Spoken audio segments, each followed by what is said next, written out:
What's up, everybody? This here is a story about my parents' car. Yeah, I know, a little mundane.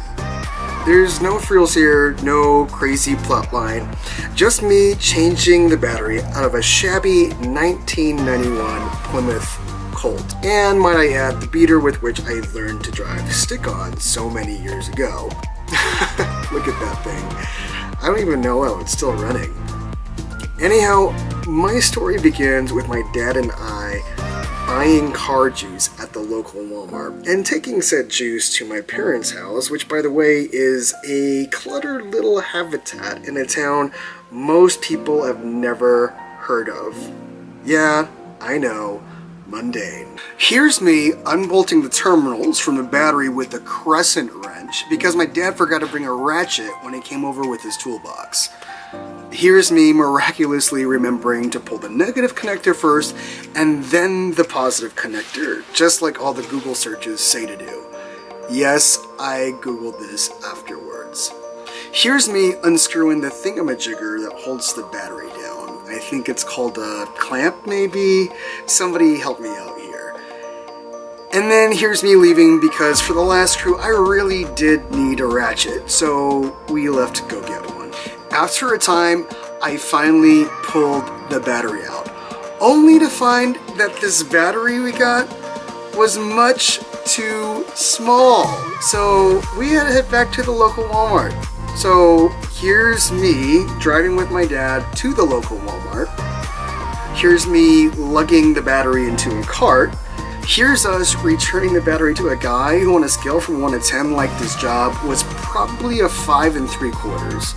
Fast forward, here's me lugging in the old battery into the local AutoZone. Here's me talking to the clerk who tells me they don't have the battery we need. Well, that is until we told him that we were going to find the battery elsewhere if they didn't have it. And then here's me lugging in the new battery into the truck.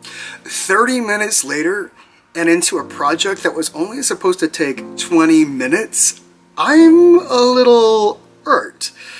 But hey, I was able to get the job done. So here's me chucking the new battery into the car. Here's me connecting the terminals to the battery, which again was miraculously done. Positive side in first, negative side in last. Everyone remember that, because if you don't, you might short out your circuits. Last but not least, here's me done.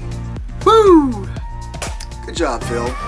So why did I tell you this ridiculous story when you could have been off watching Rhett and Link eat something they probably shouldn't? Well, quite frankly, I didn't want to, and in fact, I was going to scrap it.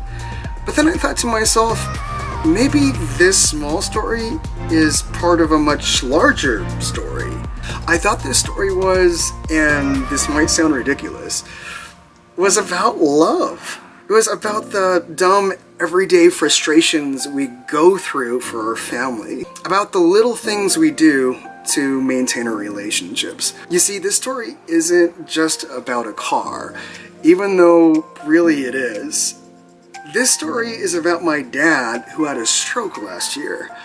This story is about me helping him do the things he can no longer do for himself. This story is about being present. It's about connection. So here's what I want to say to you. Know that your story is powerful, no matter where it is. Whether it's as high as a kite, or if it's in a metaphorical armpit. Whether it's on the grind, or taking a siesta. Whether it's off in the world curing cancer somewhere, or changing the battery of a 1991 Plymouth Colt.